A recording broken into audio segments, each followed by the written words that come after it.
디지털 배움터 생활, 클라우드 환경에서 일하기.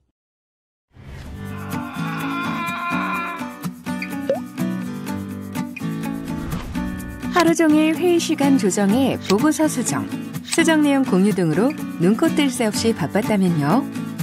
그런데 결정적으로 보고서가 담긴 USB가 안 보인다면 비명이 저절로 나올 겁니다.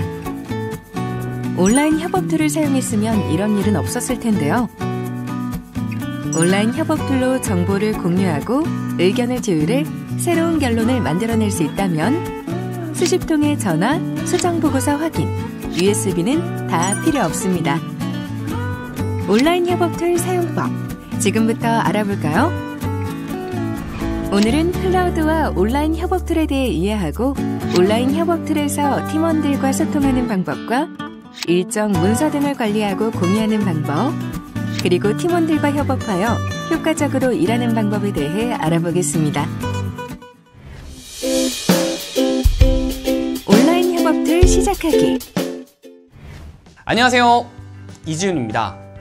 오늘은 저와 함께 클라우드를 기반으로 한 온라인 협업 툴의 다양한 기능을 이용하는 방법에 대해서 알아보도록 하겠습니다.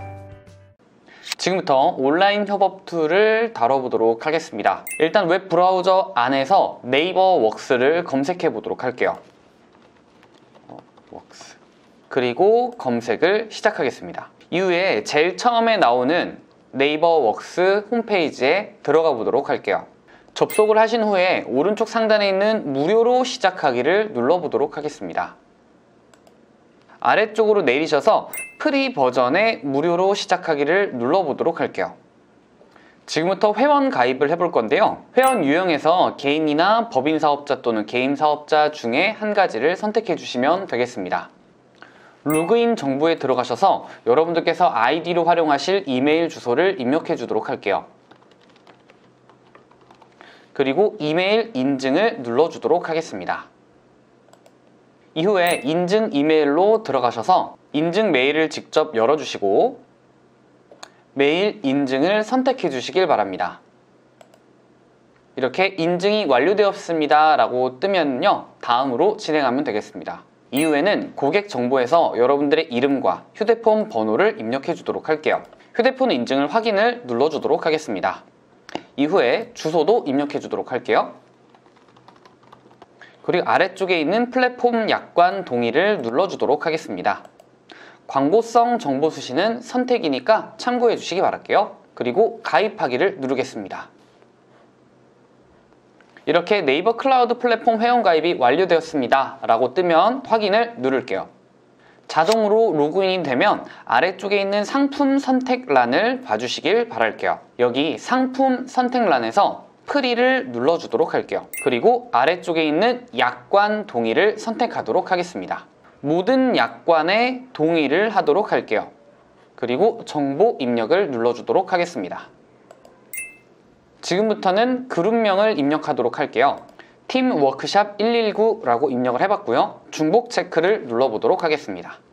사용 가능한 그룹명이 나오게 되면요, 여기에서 아이디를 입력해 주도록 할게요.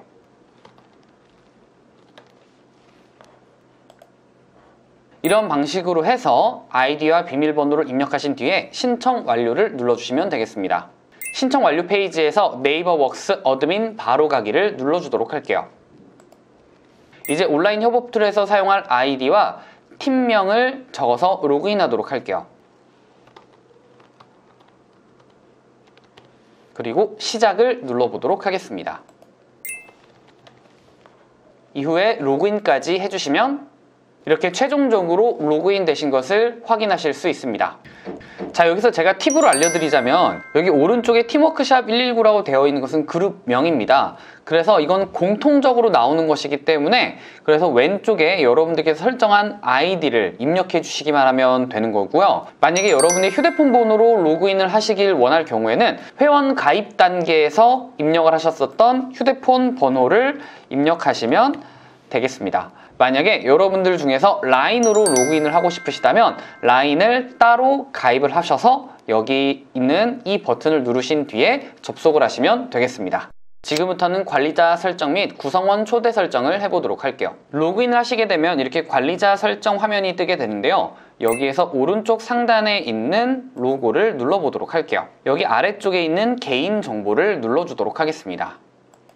개인정보 설정 화면에서 사진이나 닉네임, 그리고 아래쪽에 필요한 내용들을 전부 다 삽입해 주도록 할게요.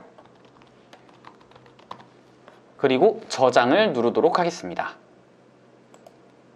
이후에 다시 어드민 탭을 들어가 주시고요. 지금부터는 구성원 초대 방법을 설정하기 위해서 왼쪽 상단에 있는 구성원을 눌러보도록 할게요. 그리고 여기에 구성원 초대를 누르도록 하겠습니다.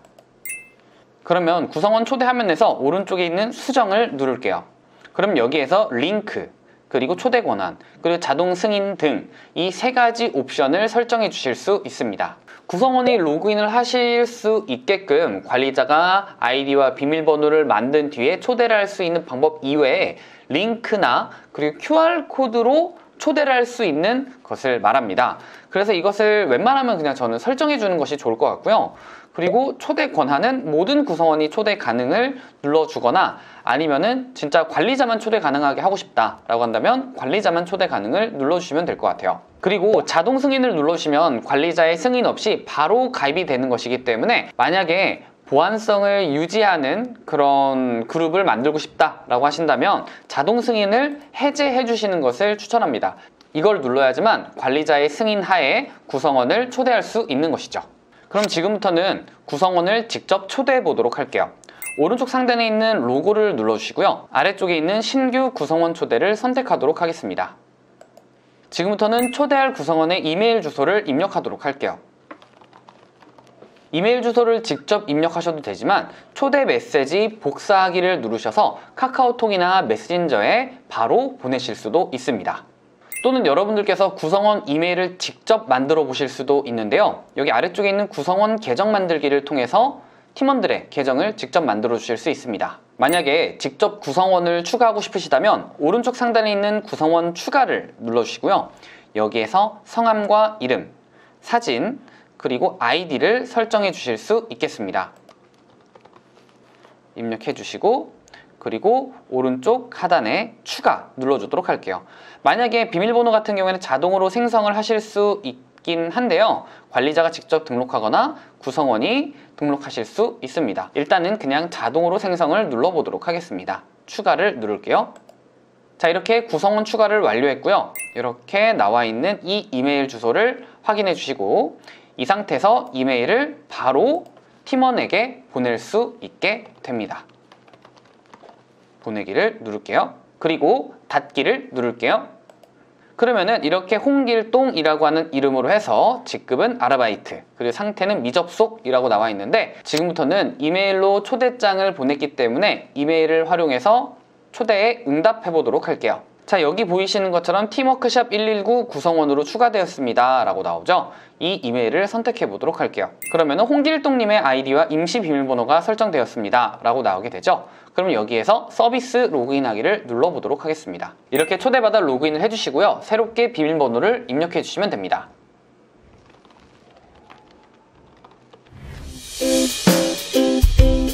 캘린더로 일정 관리 및 공유하기. 지금부터는 캘린더로 일정을 설정하고 관리하는 방법을 알려드리도록 할게요. 일단 상단에 있는 캘린더를 눌러주도록 하겠습니다.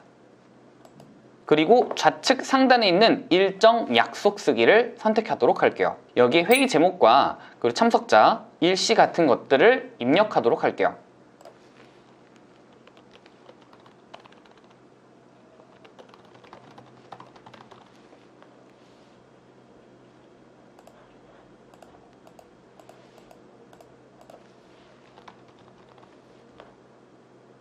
이렇게 홍길동도 참석자에 선택을 하도록 하겠습니다. 그리고 오른쪽에 있는 오후 시간대를요 3시부터 5시까지 하겠다라고 설정을 할 거고요. 아래쪽에 저장을 눌러주도록 하겠습니다. 그렇게 저장하시게 되면 왼쪽 상단에 있는 일정에 내 일정이 현재 뜨게 된 것을 확인하실 수 있습니다.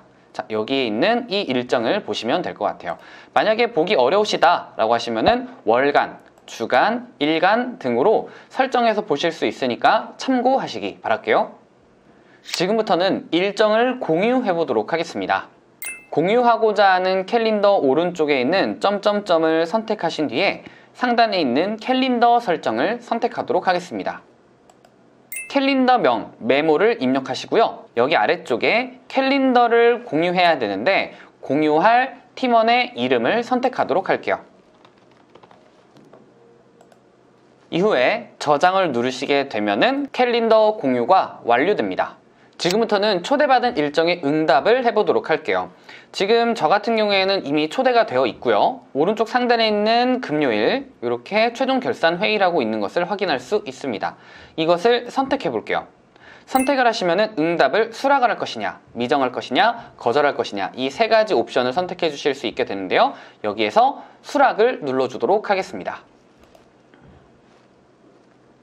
자, 이렇게 수락을 눌렀으니까 관리자 입장에서 수락이 되었는지 응답을 했는지를 확인해 봐야 되겠죠? 지금부터 직접 확인해 보도록 할게요.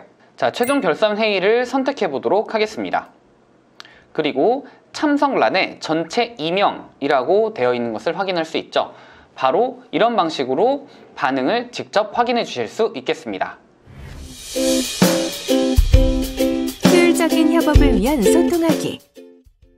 지금부터는 효율적인 협업을 위한 메시지 사용 방법을 알려드리도록 할게요. 상단에 있는 메시지를 선택해 주시도록 할 거고요. 그리고 왼쪽 상단에 있는 메시지방 만들기를 선택하도록 하겠습니다. 일단 메시지방을 누를 거고요. 여기에 대화에 참여할 멤버를 검색하도록 할게요. 선택 후에 아래쪽에 있는 확인을 눌러주도록 할게요.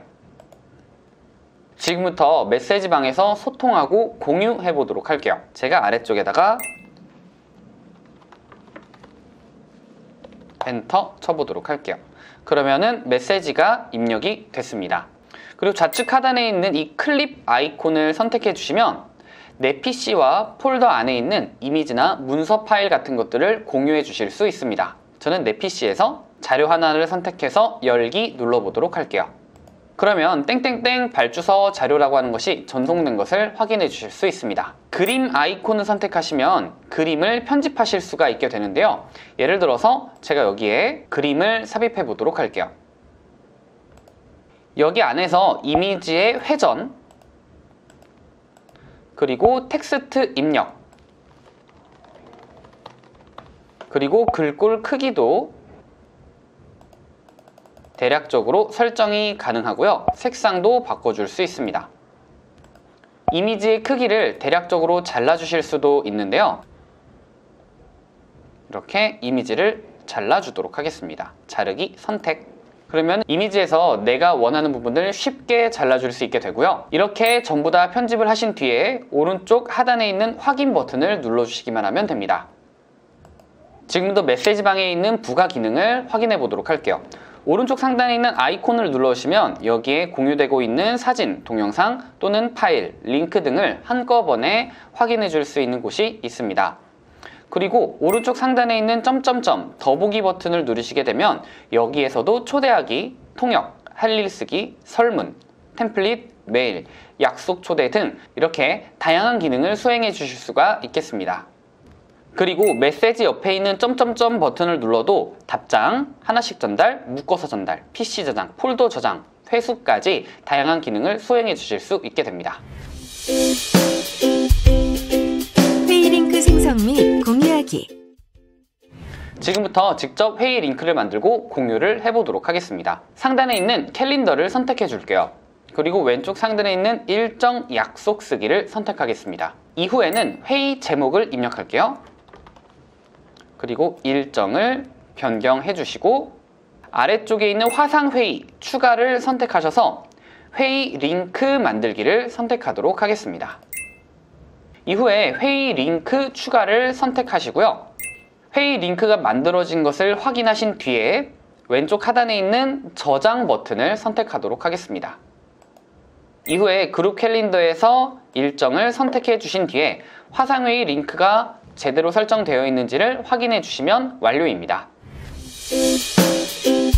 메시지방에서 할 일 작성 및 공유하기. 지금부터는 메시지방에서 할 일을 작성하고 공유해 보도록 할게요. 상단에 있는 메시지방으로 이동을 해주시고요. 메시지를 나누고 있는 그 메시지방 안에서 진행해 보도록 할게요. 오른쪽 상단에 있는 점점점 더보기 버튼을 선택해 주시고요. 여기에서 할 일 쓰기를 선택하도록 하겠습니다. 여기에서 내용과 기한을 입력해 주도록 할게요. 그리고 기한은 오늘까지 해서 저장을 누르겠습니다.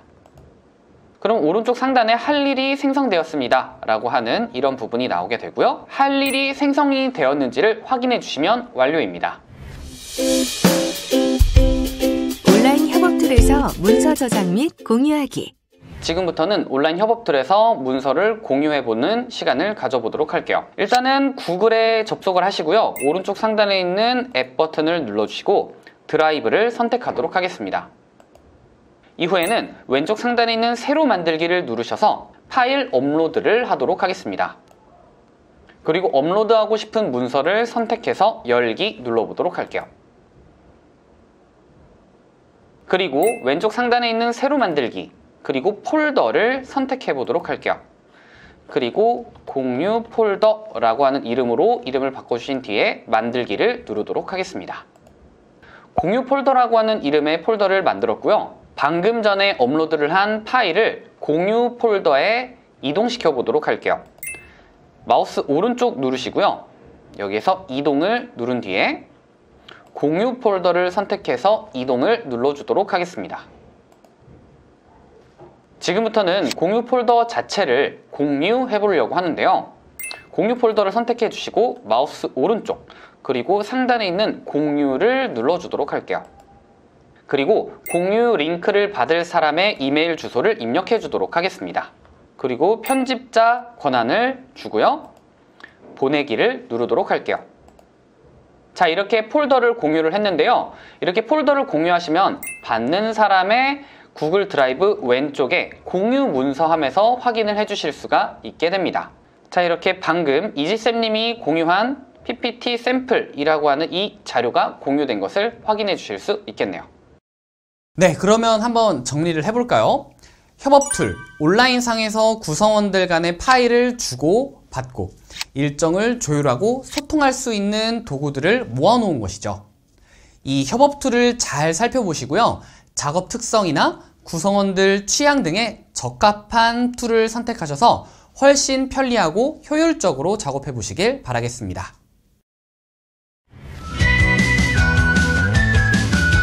이것으로 클라우드 환경에서 일하기 학습을 마치겠습니다. 감사합니다.